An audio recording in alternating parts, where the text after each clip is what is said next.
Hello, and welcome to the daily briefing on Milwaukee's health and economy, brought to you by the MMAC and the Medical College of Wisconsin.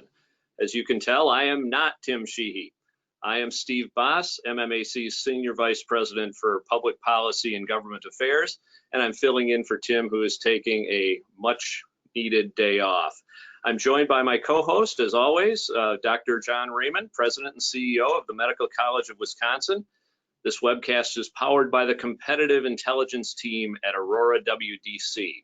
On Mondays, Wednesdays, and Thursdays of each week, we bring you a 19-minute fact-filled update on the impact of COVID-19 on our health and economy. As a programming note, we will not be holding a briefing this coming Monday because of the Memorial Day holiday. We hope you'll all have a wonderful holiday. Just note that there will be no briefing. Thank you all for joining us today. Our guest today, our special guest, will be Yella Trask, who is the Business and Investment Attraction Director at the Wisconsin Economic Development Corporation. But first, let's get our daily update from Dr. Raymond. Dr. Raymond? Thanks, Steve, and good afternoon, everyone. We're going to summarize our weekly COVID-19 trends today. We'll go to the first slide to summarize the various indicators of COVID-19 as of today, and I'll run through these quickly. The doubling times for COVID-19 were slightly improved to 17.8 days in Wisconsin and 20.8 days in Milwaukee. The daily growth rates over the last 7 days also were under 5%, but slightly unfavorable at 3% in Wisconsin and 3.4% in Milwaukee. There were 472 positive tests in Wisconsin today out of a new high of 8,938 tests administered. And recall from yesterday, some of those tests may be lagging from the National Guard testing stations in Milwaukee. And there was a 5% positive test rate over the state. There were 183 new positive tests in Milwaukee with an approximately 15% positive rate. Our COVID-19 diagnostic testing capacity continues to grow, up slightly to 14,140. with 53 laboratories currently running COVID-19 diagnostic assays. Now, there are 398 COVID-19 patients hospitalized in Wisconsin today, and that number's crept up over the last week by about 42 patients. 126 of those are in intensive care unit beds, and that's stable. And out of a total of 1,450 ICU beds in Wisconsin, 383 are open and immediately available. ICU and ventilator capacity are stable and adequate, and PPE trends also are stable in both Wisconsin and in Milwaukee. I want to call your attention to the reproductive number. That's stable in Wisconsin at 1.1, but it's moved back unfavorably to 1.3 in Milwaukee. And this is a trend worth watching, especially as we move through and beyond the Memorial Day holiday. And as a reminder, ideally, we'd like to see those reproductive numbers be under 1. Next slide, please. This slide shows trends for COVID-19 positive tests in Wisconsin on the left and Milwaukee on the right. There seems to be a plateau or possibly an upward trend, which of course could in part be due to the increased availability of testing both here and across the state.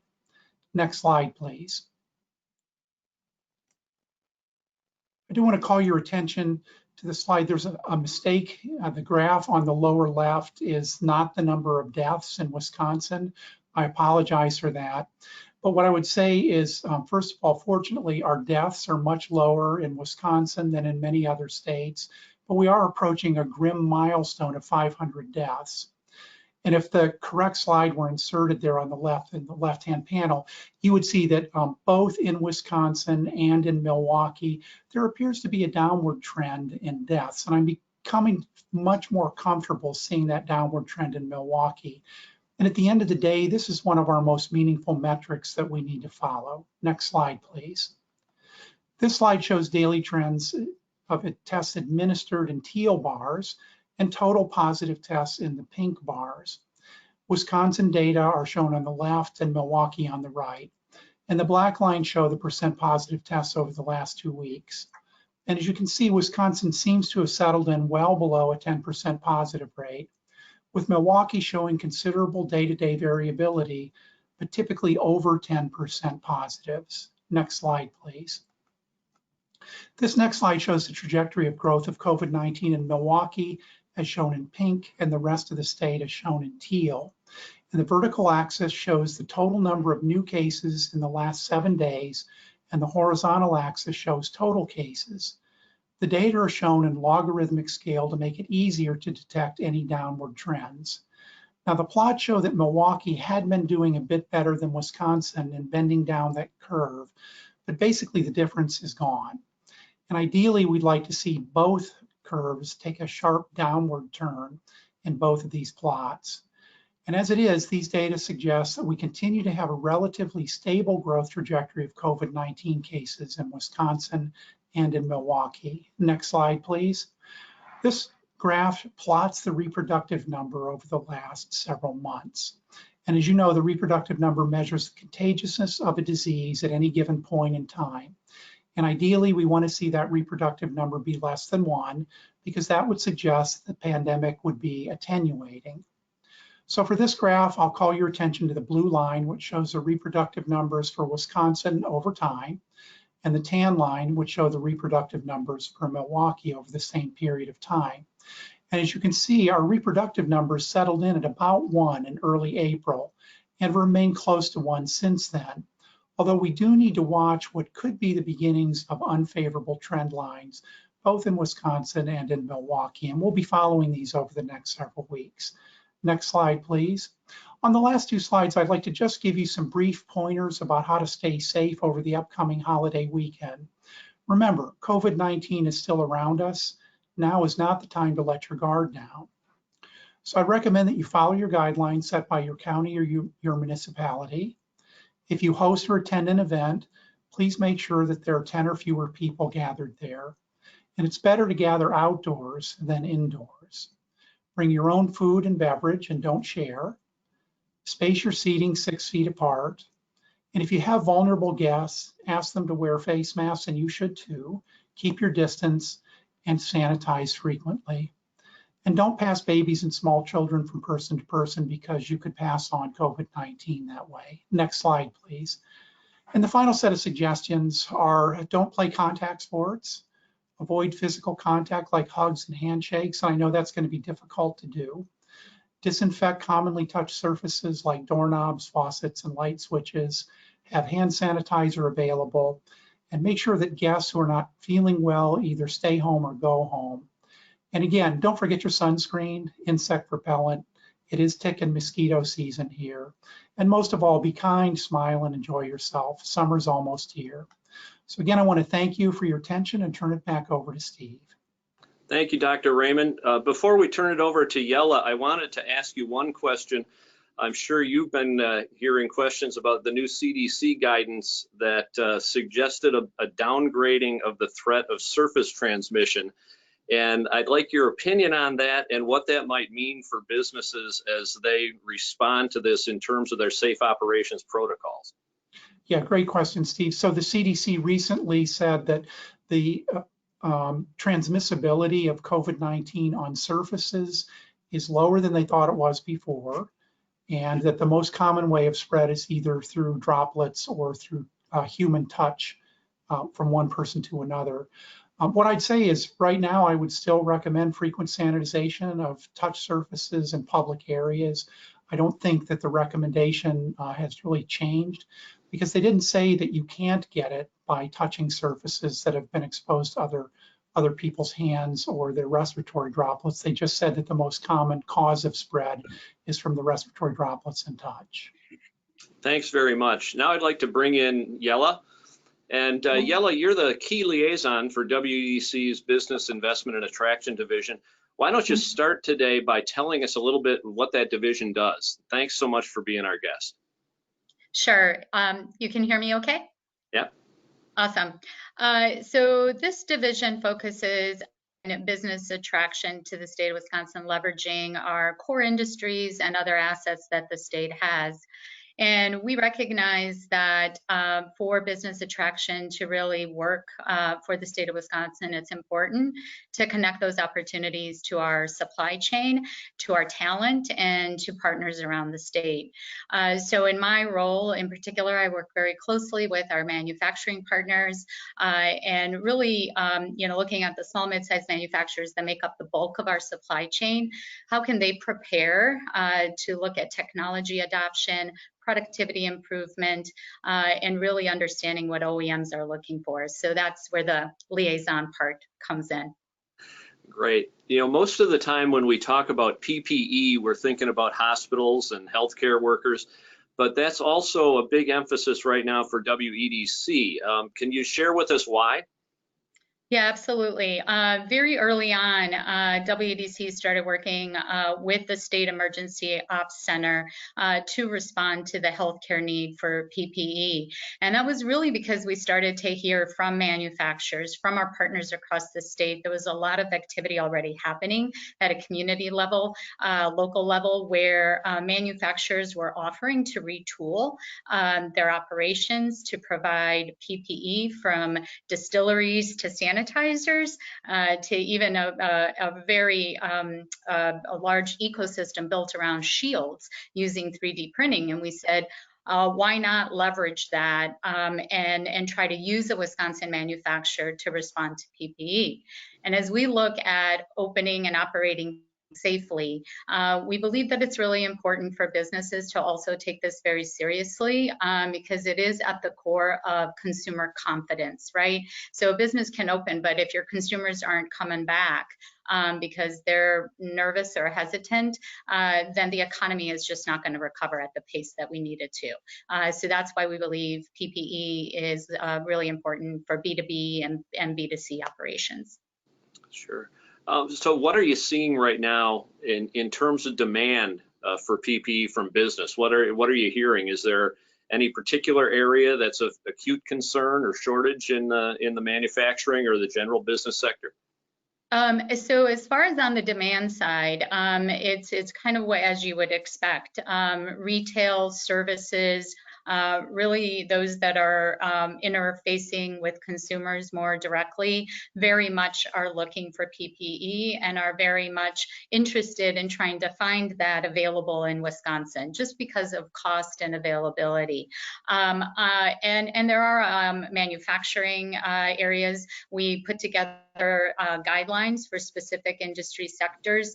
There's about 15 of them on our website, and each of them provides a guideline for how important PPE is and protective equipment for different operations, depending on the type of business that you are.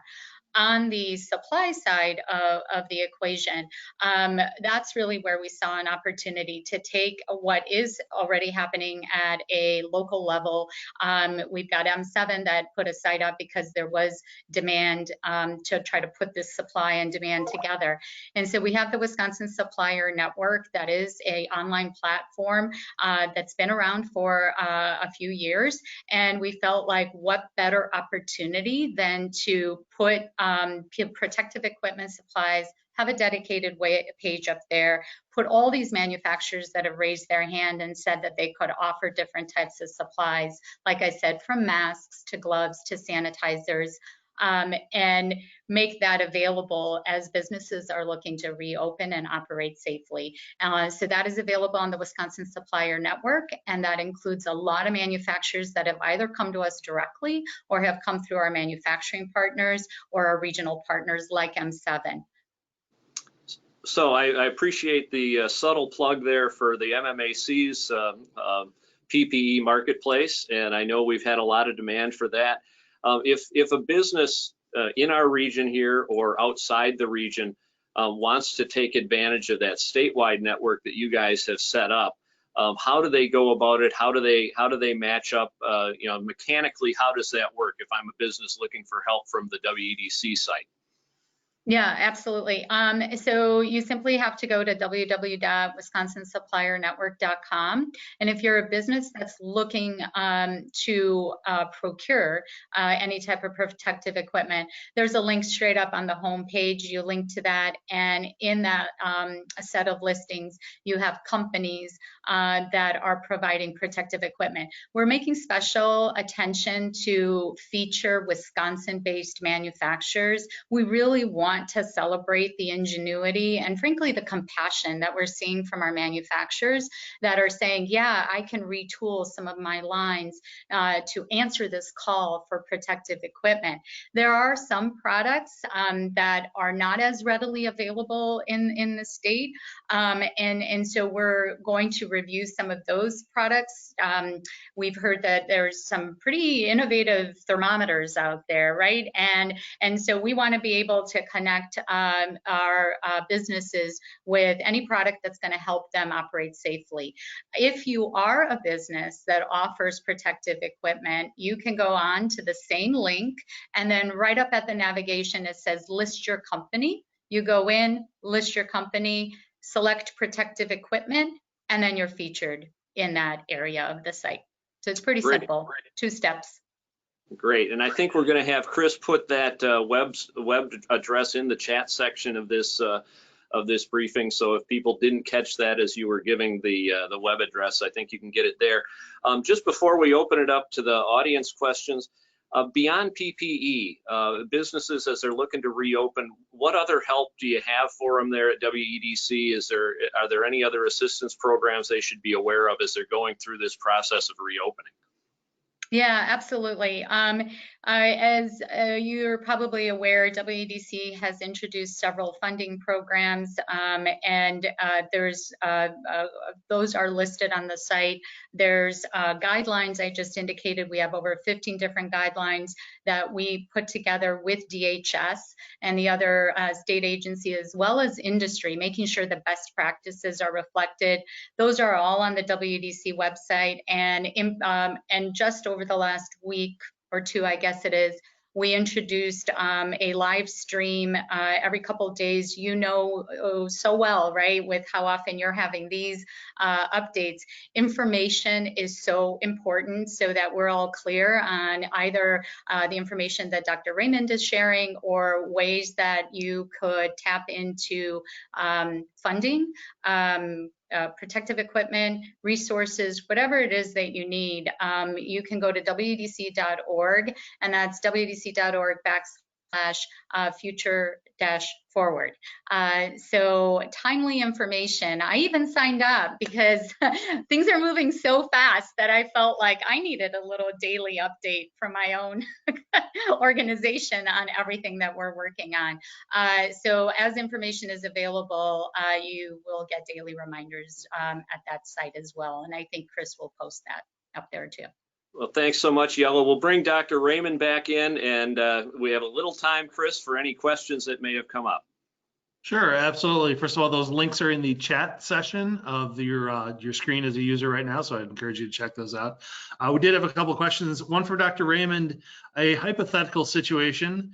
If my coworker tested positive and we were both wearing face coverings, should I go seek a test right now, or should I wait to see if I develop symptoms?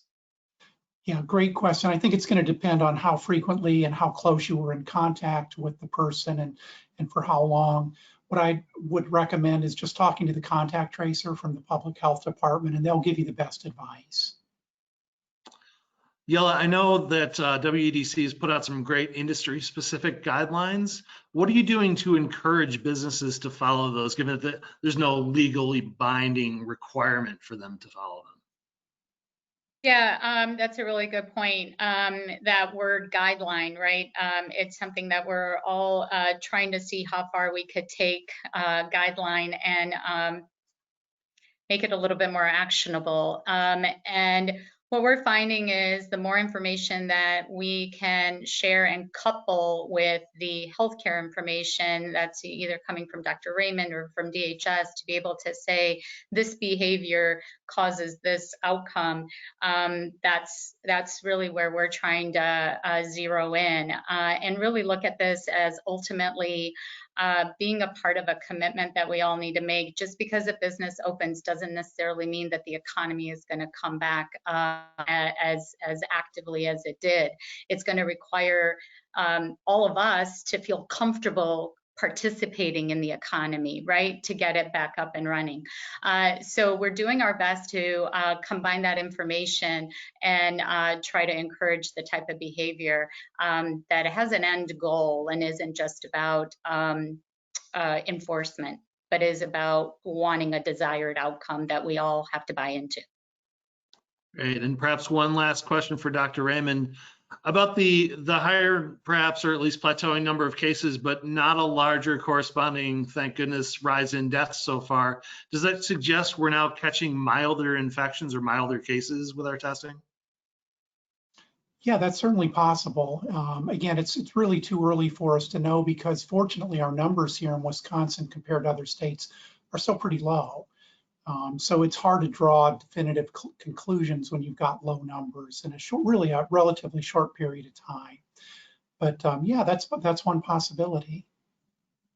Great. Thanks to the three of you. Thanks to everybody who asked a question today. Have a great holiday weekend. You too, Steve. Thank you. Thanks Have a great a lot. weekend. Bye. Thank you. Thanks, Dr. Raymond. Bye.